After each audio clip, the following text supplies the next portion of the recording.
नमस्कार। Welcome to our channel. एक नया दिन और एक नए दिन के साथ करते हैं एक नई शुरुआत एक नए अंदाज में। तो अगर इंडियन एजुकेशन सिस्टम की बात की जाए तो इंडियन एजुकेशन डिवाइडेड है थ्री पार्ट्स में। मेनली डिवाइडेड है थ्री पार्ट्स में। Primary level, secondary level and higher level. तो बेसिकली हमने जो ये सीरीज स्टार्ट की है हायर लेवल को ध्यान में रखकर स्टार्ट की है। हायर लेवल पर भी अगर देखा जाए तो एक एग्ज़ाम है NET। अगर हायर में स्टडीज़ कर रहे हैं तो इस एग्ज़ाम के बारे में तो ज़रूर सुना होगा। NET, नेशनल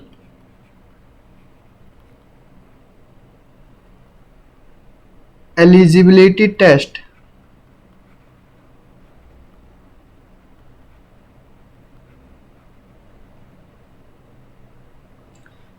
ये क्या होता है? एक राष्ट्रीय स्तर का एग्ज़ाम होता है जिसको क्लियर करने के बाद आप असिस्टेंट प्रोफेसर वगैरह के लिए अप्लाई कर सकते हैं ऑल ओवर इंडिया। तो ये सीरीज रहेगी नेट को ध्यान में रखकर। So welcome to UGC NET series. UGC NET series में आपका स्वागत है। तो अगर यूजीसी नेट का फॉर्मेट के बारे में बात की जाए तो यूजीसी नेट में क्या है, दो एग्जाम होते हैं।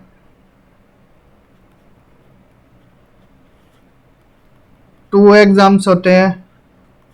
पेपर वन होता है जो बेस्ड होता है हमारा जनरल नॉलेज बेस्ड होता है, जिसमें teaching aptitude, research aptitude, comprehension, DI, maths, reasoning, ICT, environment वगैरह पढ़ा जाएगा। ये क्या है, 50 क्वेश्चंस आते हैं, 10 यूनिट्स होती हैं टोटल, और एक यूनिट से क्या होता है 5 क्वेश्चंस आते हैं।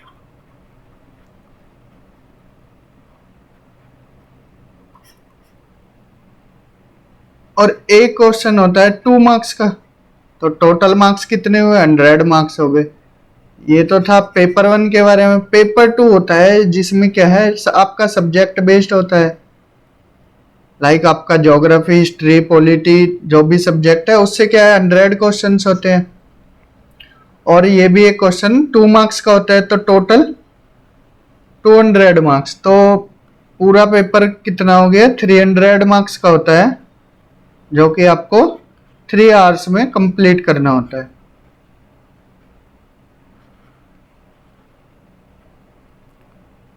और ये आपका ऑनलाइन होता है, मीन्स कंप्यूटर पर होता है।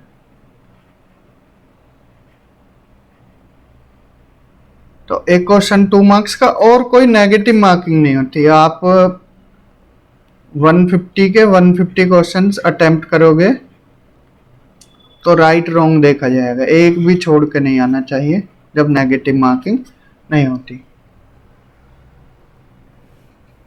तो हम बेसिकली इस सीरीज में क्या है, यूजीसी नेट पेपर वन के बारे में डिस्कस करेंगे,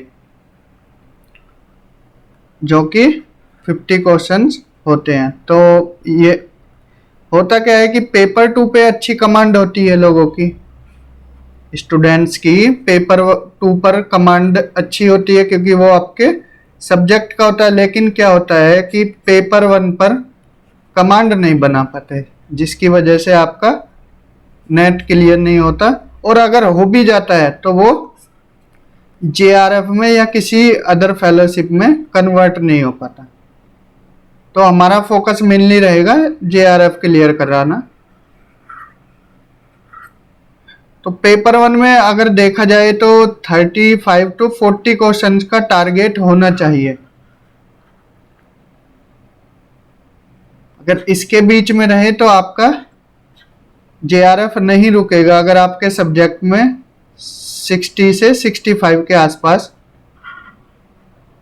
बन रहे हैं। तो चलते हैं आगे।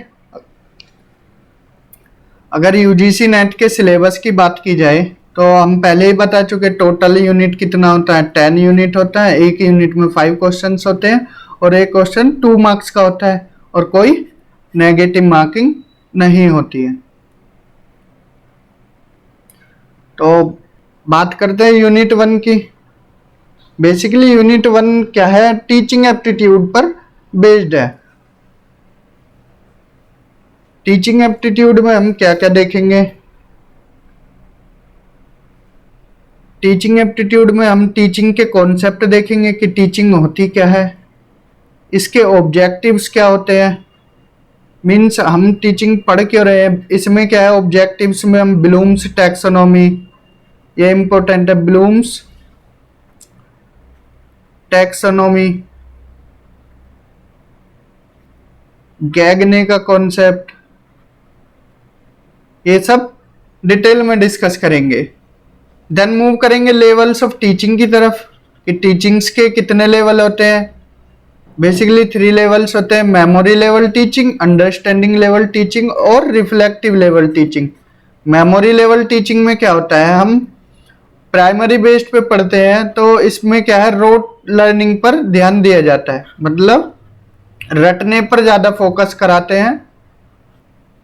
लेकिन जब हम मेमोरी लेवल से एक लेवल ऊपर जाते हैं तो अंडरस्टैंडिंग लेवल पर पहुंच जाते हैं। यहाँ पर क्या है, हम चीज़ों को समझने लगते हैं।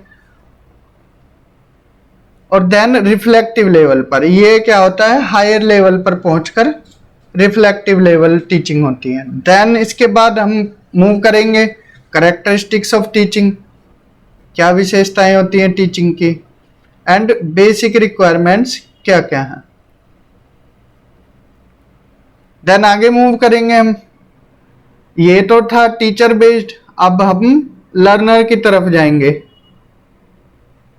इसमें हम पढ़ेंगे लर्नर्स की कैरेक्टरिस्टिक्स, एडोलसेंट लर्नर की कैरेक्टरिस्टिक्स क्या है और अडल्ट लर्नर की। अगर एडोलसेंट की बात की जाए तो इसको भी 3 पार्ट में डिवाइड किया जाता है।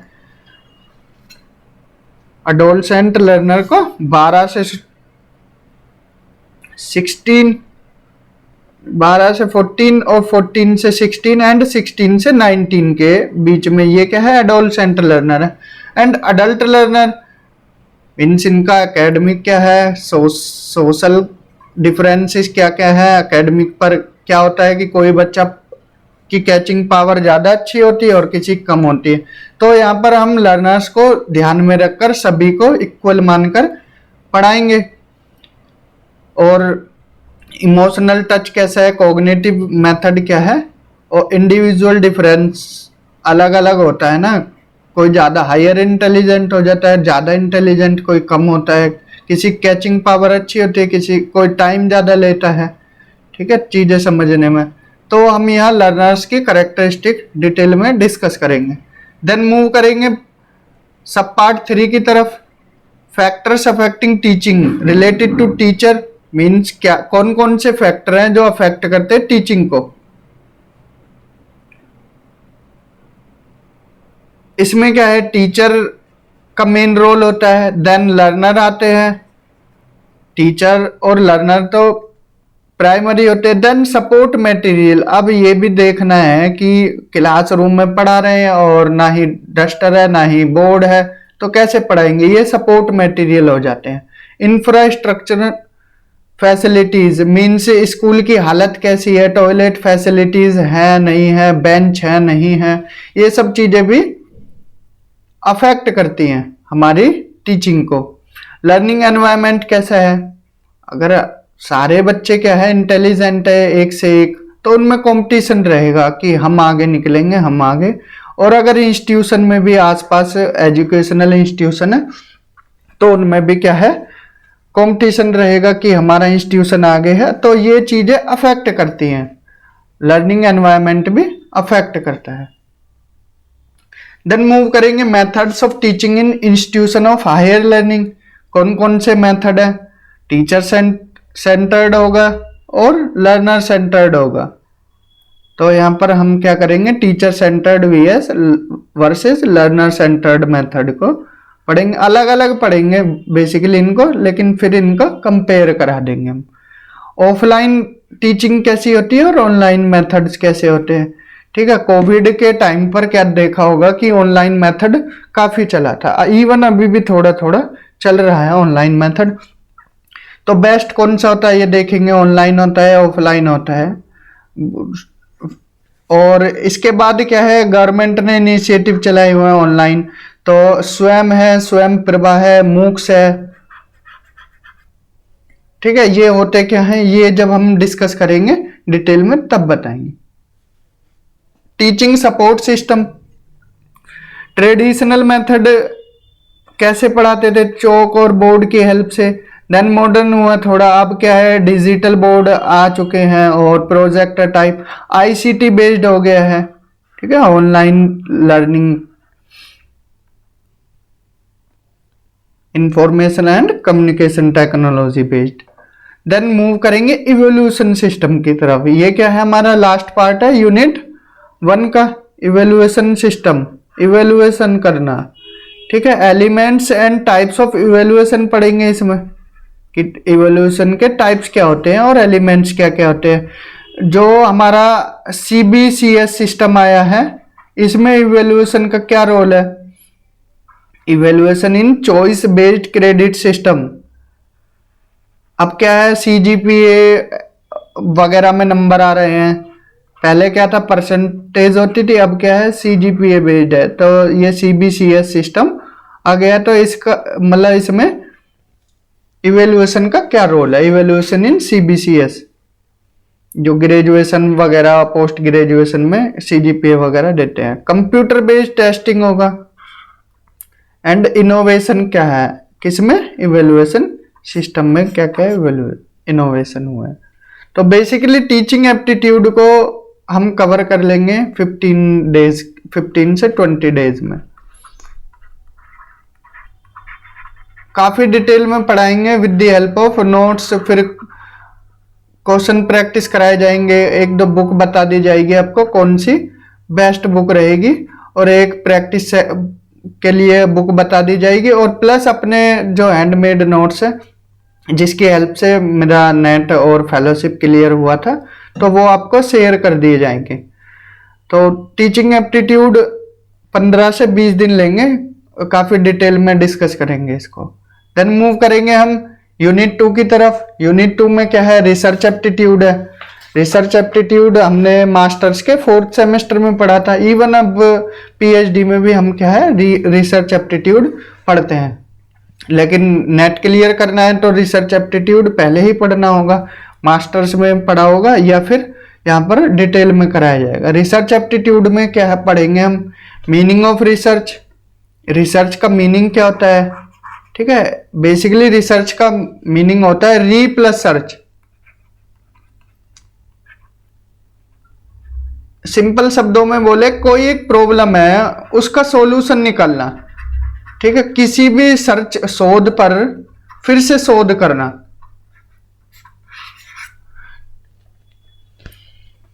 तो ये रहा रिसर्च, इसका मीनिंग पढ़ेंगे। यहां पर हमने बेसिकली थोड़ा मीनिंग बता दिया है सिंपल वर्ड्स में, लेकिन डिटेल में मीनिंग पढ़ेंगे। टाइप्स पढ़ेंगे रिसर्च के, कितने टाइप्स की होती है। कैरेक्टरिस्टिक्स पढ़ेंगे, क्या क्या कैरेक्टरिस्टिक्स होती है रिसर्च की। Positivism and post positive approach पढ़ेंगे। ठीक है, देन मूव करेंगे हम methods of research. Experimental method कौन सा होता है, डेस्क्रिप्टिव, हिस्टोरिकल, क्वांटिटेटिव, क्वालिटेटिव, और काफी इसमें और भी है, pure, applied, pure and applied method, काफी एक्स्ट्रा करेंगे हम इसमें और भी, क्योंकि आ जाते हैं एग्जाम में, ये हम एक्स्ट्रा पढ़ेंगे। ठीक है, methods of research. Then steps of research, कितने स्टेप्स में होती है रिसर्च, क्या क्या स्टार्ट करना चाहिए, इंट्रोडक्शन कैसे होता है, और रिव्यू ऑफ लिटरेचर क्या होता है। ठीक है, मेथडोलॉजी क्या क्या होनी चाहिए, कंक्लूजन कैसे लिखना चाहिए, बिब्लियोग्राफी क्या होती है, ये सब हम स्टेप्स ऑफ रिसर्च में डिटेल में डिस्कस करेंगे। देन मूव करेंगे thesis and article writing. Article writing कैसे होती है, कितने वर्ड्स सफिशिएंट है, कितने पेजेस सफिशिएंट है आर्टिकल लिखने के लिए। ठीक है, रिसर्च प्रपोजल क्या होता है, सिनोप्सिस क्या होते हैं, थीसिस कैसे लिखी जाती है, ये सब हम डिस्कस करेंगे इस सब पार्ट में। ठीक है, format and style of referencing. Then move करेंगे एप्लीकेशन ऑफ आईसीटी। आईसीटी का रोल क्या है रिसर्च में? अब आप पीपीटी बना रहे हो, पीडीएफ बना रहे हो, ये सब क्या है? आईसीटी का रोल है, इंफॉर्मेशन एंड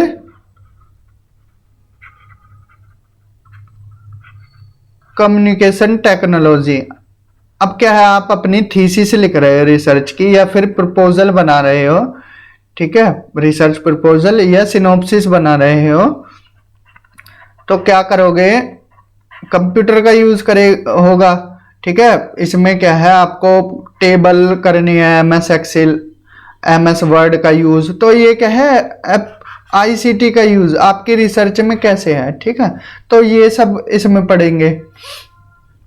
देन हम क्या करेंगे, रिसर्च एथिक्स। कोई भी चीज है हो उसमें एथिक्स होना बहुत जरूरी। अब ये नहीं कि आप रिसर्च कर रहे हो और आपने कॉपी पेस्ट कर दिया, तो ये क्या है, एथिक्स के खिलाफ पकड़े तो जाओगे ही आप, क्योंकि आपका चेक होगा वो रिसर्च, प्लेगरिज्म चेक होता है।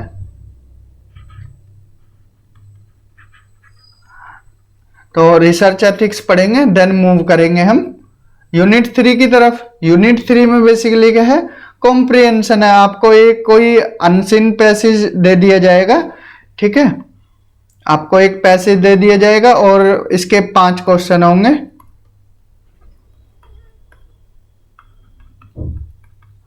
और इसको क्या है, आपको सोल्व करना होगा, ठीक है। ये तो आप कितना, इसका बेस्ट मेथड क्या होता है, अगर बेस्ट मेथड देखा जाए तो इसका आप पहले क्वेश्चन पढ़ो, क्योंकि क्या होता है कंप्यूटर स्क्रीन पर एक तो पहले ही इतना बड़ा वो दे दिया जाएगा, बार बार आपको छोटा करना पड़ेगा, क्योंकि जब ऑनलाइन देते हैं तो उसका एक फॉन्ट पहले ही फिक्स कर दिया जाता है।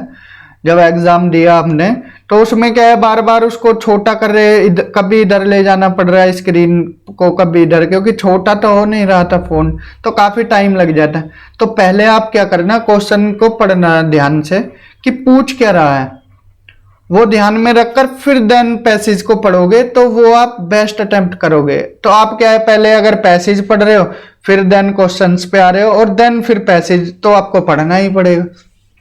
तो इसमें क्या है, टाइम आपका ज्यादा वेस्ट हो जाता है, 15 से 20 मिनट के आसपास, जो कि काफी टाइम हो जाता है। तो आप क्या करना, पहले क्वेश्चंस को रीड करना कि इस पैसेज में बेसिकली पूछा क्या गया है, देन आप मूव करना किसकी तरफ, पैसेज की तरफ, ठीक है। तो ये बेस्ट रहेगा। देन मूव करेंगे यूनिट 4 की तरफ। यूनिट 4 में क्या है, कम्युनिकेशन। कम्युनिकेशन क्या होता है, संचार। कम्युनिकेशन में हम क्या पढ़ेंगे कि मीनिंग क्या होता है कम्युनिकेशन का, टाइप्स कितने होते हैं, कैरेक्टरिस्टिक्स क्या है कम्युनिकेशन की, वन वे कम्युनिकेशन क्या होता है।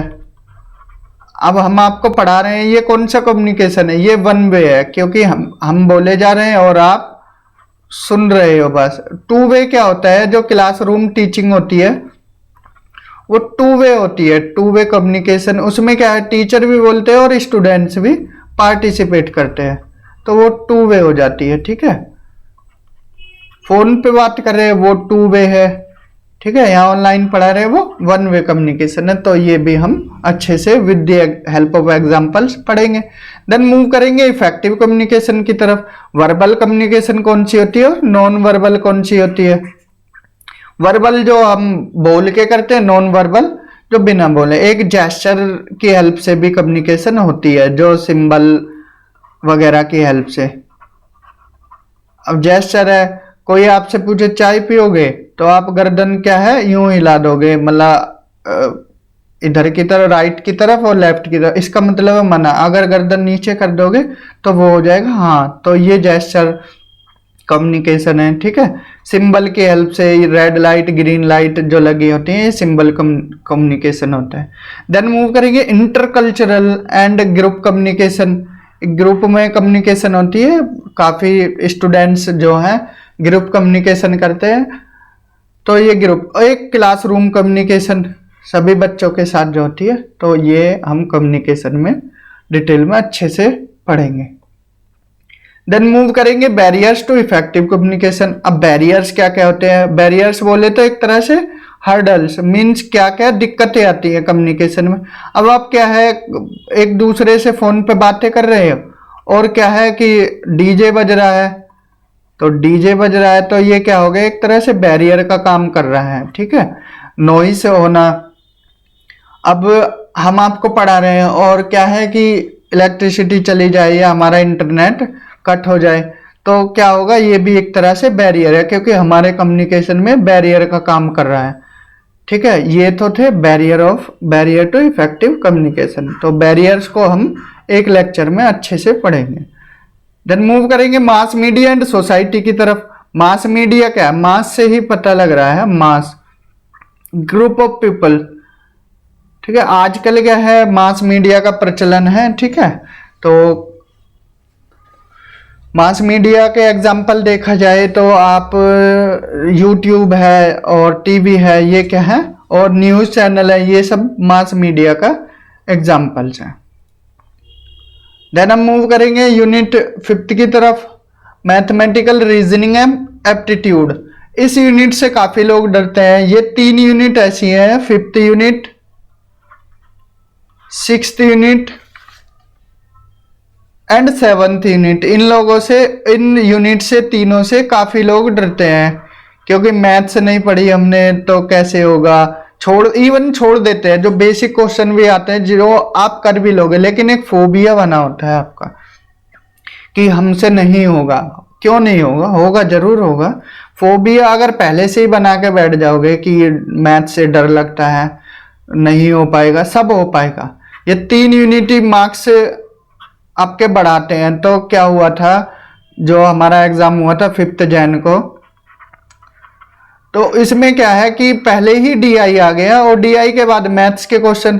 तो जब एग्जाम दे रहे थे तो मेरे स्टार्टिंग के 20 क्वेश्चंस में ऐसा हुआ कि अच्छे क्लियर हो रहे थे, तो एक मोरल बूस्ट हो जाता है। तो आप क्या है, फिर अच्छे से करोगे पूरा एग्जाम।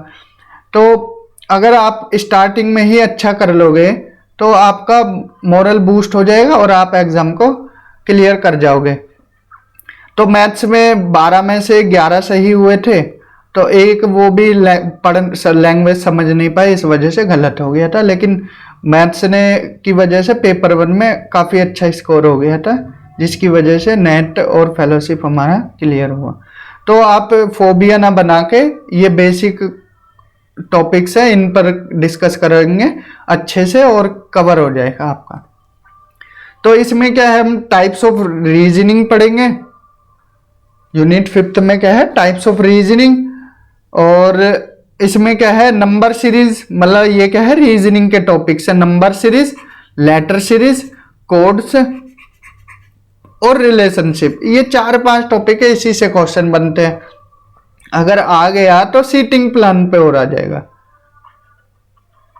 सीटिंग प्लान वगैरह ये बेसिक ही आता है। कोई ऐसा नहीं है कि आपको टफ पूछ लेगा कि एसएससी टाइप दे देंगे बिल्कुल, या बैंकिंग टाइप रीजनिंग, ऐसा नहीं है। सिंपल आएगा जो आप क्लियर कर जाओगे। देन मैथमेटिकल एप्टीट्यूड में क्या है, बेसिक चैप्टर्स है जो अपने 6th 7th 8th में पढ़े होंगे। फ्रैक्शन है, ठीक है, टाइम एंड डिस्टेंस है, रेशियो है, सिंपल चैप्टर है, ratio and proportion. Then percentage है, ये थोड़ा टाइम लेगा, लेकिन ये क्या है, परसेंटेज चैप्टर अच्छे से अगर आप इसके क्वेश्चन और कॉन्सेप्ट समझ लोगे, क्लियर कर जाओगे। इसी के बेस्ड पर प्रॉफिट एंड लॉस चैप्टर है, इंटरेस्ट, सिंपल इंटरेस्ट और कंपाउंड इंटरेस्ट, डिस्काउंट और एवरेज। एवरेज भी सिंपल चैप्टर है। अगर आप 3 चैप्टर कर लोगे स्टार्टिंग में, एवरेज, रेशियो और परसेंटेज, तो इन्हीं 3 चैप्टर पर ये बाकी चैप्टर बेस्ड हैं, ठीक है। तो आपका क्लियर एग्जाम हो जाएगा। अगर आपको मैथ्स और डीआई में 10 क्वेश्चन आ रहे हैं, 10 भी, तो आप 7 से 8 तो यूं ही कर लोगे फिर अच्छे से।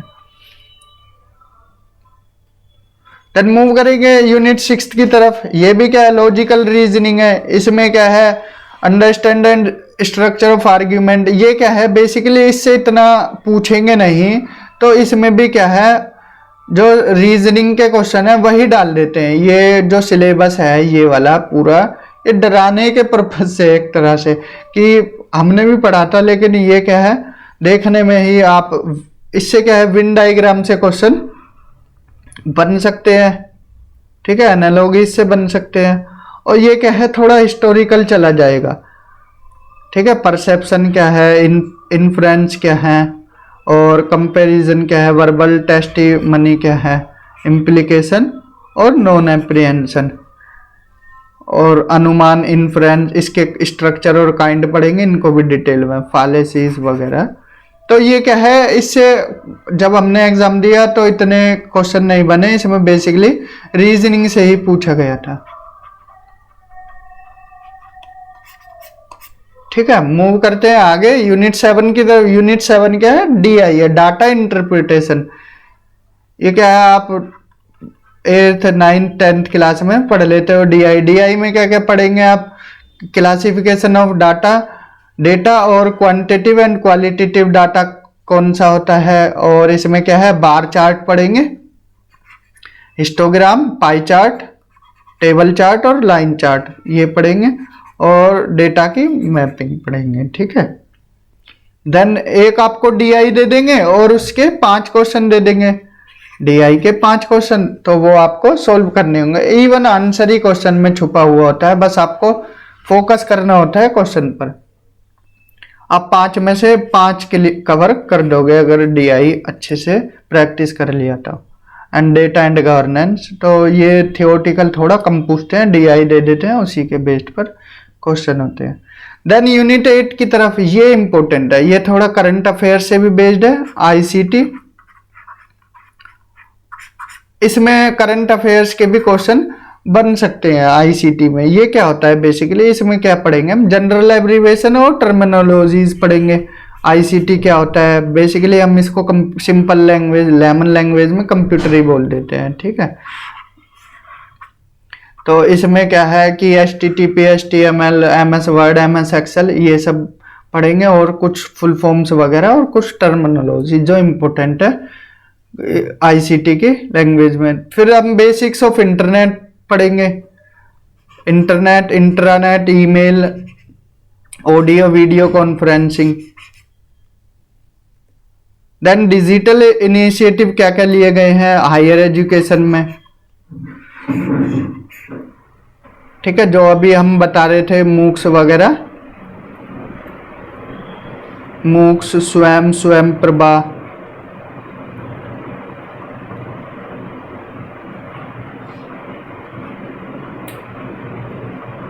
ई पाठशाला करके एक YouTube पे चैनल आता है। तो ये क्या है, डिजिटल इनिशिएटिव है, आप इन पर हायर लेवल के लेक्चर्स देख सकते हैं। ICT एंड गवर्नेंस, ठीक है। देन मूव करेंगे यूनिट 9 की तरफ, पीपल डेवलपमेंट एंड एनवायरनमेंट। ये भी क्या है, थोड़ा करंट बेस्ड यूनिट है। करंट अफेयर्स का रोल इसी में, इस यूनिट में भी होता है। ये 2-3 यूनिट ऐसी हैं 8, 9 और 10 जिसमें क्या है करंट अफेयर्स का रोल होता है। ठीक है, तो पीपल डेवलपमेंट एंड एनवायरनमेंट में क्या है, पहली यूनिट में हम पढ़ेंगे SDG, सस्टेनेबल डेवलपमेंट गोल्स, जो कि 17 सस्टेनेबल डेवलपमेंट गोल्स है, और मिलेनियम डेवलपमेंट जो कि कितने हैं, 8 हैं। ठीक है, इनके बारे में पढ़ेंगे। ह्यूमन एंड एनवायरनमेंट इंटरेक्शन, इसमें क्या पढ़ेंगे, एंथ्रोपोजेनिक एक्टिविटीज, मीन्स मानव द्वारा जो एक्टिविटीज हो रही हैं वो, और उनका क्या इम्पैक्ट पड़ रहा है एनवायरनमेंट पे। ठीक है, पॉजिटिव इम्पैक्ट क्या पड़ रहा है और नेगेटिव इम्पैक्ट क्या पड़ रहा है। देन मूव करेंगे एनवायरमेंटल इश्यूज, जो आजकल लोकल लेवल पर चल रहे हैं, रीजनल लेवल पर, ग्लोबल लेवल पर। पोल्यूशन के बारे में पढ़ेंगे, एयर पोल्यूशन क्या है, वाटर पोल्यूशन और soil pollution, noise pollution, waste pollution. Waste में सॉलिड वेस्ट अलग पढ़ेंगे, लिक्विड, बायोमेडिकल, हजार्डियस और इलेक्ट्रॉनिक, ये सब कवर करेंगे। क्लाइमेट चेंज और क्या है, socio economic and political dimension क्या है। ठीक है, इसको क्लाइमेट पे जो अफेक्ट हो रहा है इसको रोकने के लिए कौन कौन से प्रोग्राम, पॉलिसीज, एक्ट्स वगैरह हैं, इनके बारे में हम डिटेल में डिस्कस करेंगे। Impact of pollutants on human health, मानव शरीर पर पोल्यूटेंट्स का क्या इम्पैक्ट पड़ रहा है, ठीक है। देन मूव करेंगे एनर्जी की तरफ। एनर्जी रिसोर्सेज कौन कौन से, solar resources, wind, soil, hydro, geothermal, biomass, nuclear and forest. Then move करेंगे नेचुरल हजार्ड्स एंड डिजास्टर, ठीक है, कौन कौन से, फ्लड, ड्रॉट एंड इनको रोकने के लिए कौन कौन सी स्ट्रेटेजी अपनाई गई हैं, ठीक है, कौन कौन सी पॉलिसीज वगैरह, एनडीएमए के बारे में पढ़ेंगे, ठीक है। यहाँ पर हम ये एक्ट कब आया था, एंड देन इसके बाद एनवायरमेंट प्रोटेक्शन एक्ट पढ़ेंगे हम। एनवायरमेंट प्रोटेक्शन एक्ट जो 1986 का है। नेशनल एक्शन प्लान पढ़ेंगे क्लाइमेट चेंज के लिए, एंड इंटरनेशनल एग्रीमेंट कौन कौन से हुए हैं, Montreal protocol, Rio summit 1992 Rio de Janeiro में जो हुई थी, ठीक है, उस ब्राज़ील में, उसके बारे में। Convention on biodiversity, Kyoto protocol, Paris agreement, और हाल ही में मतलब आज से 5-6 साल पहले 2015 में आई ऐसे इंटरनेशनल सोलर अलायंस, जिसका हेडक्वार्टर कहाँ है, गुरुग्राम में। तो ये सब हम जितने भी एक्ट्स पॉलिसीज़ वगैरह हैं इनको डिटेल में हम पढ़ेंगे। देन मूव करेंगे अपन लास्ट यूनिट की तरफ, हायर एजुकेशन सिस्टम। इसमें क्या है, institution of higher learning and education in ancient India. प्राचीन भारत में जो हमारे इंस्टीट्यूशंस थे वो कैसे थे। For example Takshashila university, Takshashila India का पार्ट था पहले, ठीक है, और ये नालंदा यूनिवर्सिटी, ये इन सब के बारे में, विक्रमशिला यूनिवर्सिटी, ये सब हम पढ़ेंगे, ठीक है। औदंतीपुर मठ के बारे में, ये सब हम जितना भी एंशिएंट इंडिया की यूनिवर्सिटीज थी वो, और कौन कौन से इंस्टीट्यूशन थे वो हायर लर्निंग के पर्पस से। देन मूव करेंगे हम evolution of higher learning and research in post independence India. मतलब भारत आज़ाद होने के बाद हमारा इसका इवोल्यूशन कैसे हुआ हायर लर्निंग का, कि ज्योग्राफी कोर्स कब आया, हिस्ट्री कोर्स कब आया कॉलेज या स्कूल यूनिवर्सिटीज़ में, ठीक है। रिसर्च में रिसर्च कब होने लगी इन टॉपिक्स पर। ज्योग्राफी तो काफ़ी बाद आया था पोस्ट इंडिपेंडेंस के यूनिवर्सिटी लेवल पर, तो वो सब हम इस सब यूनिट में देखेंगे। Then oriental conventional and non conventional learning programmes पढ़ेंगे इंडिया में। देन मूव करेंगे प्रोफेशनल, टेक्निकल और स्किल बेस्ड एजुकेशन, ठीक है। ये नहीं हम पूरी तरह से रोट लर्निंग पर ही डिपेंड रहेंगे, तो ये क्या है, टेक्निकल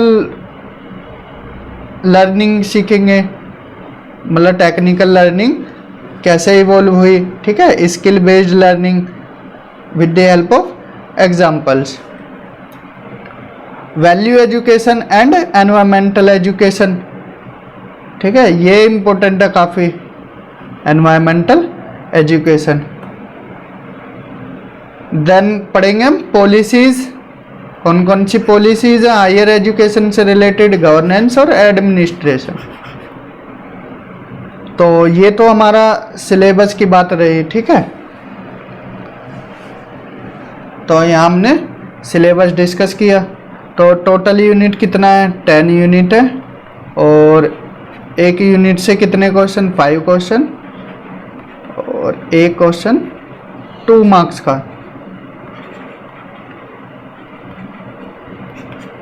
टोटल 100 मार्क्स का एग्ज़ाम है, तो ये हम अच्छे से करते हैं। ये अभी रिसेंट में जो नेट के एग्ज़ाम है शायद इनके लिए इतना बेनिफिशियल ना हो, क्योंकि ये सीरीज़ क्या है 5 से 6 महीने चलेगी, 5 to 6 months, काफ़ी डिटेल में डिस्कस करेंगे। तो आज के लिए इतना ही, thank you, have a good day. मिलते हैं अगले लेक्चर में, यूनिट 1 उसमें हम स्टार्ट करेंगे। तो तब तक के लिए thank you, have a good.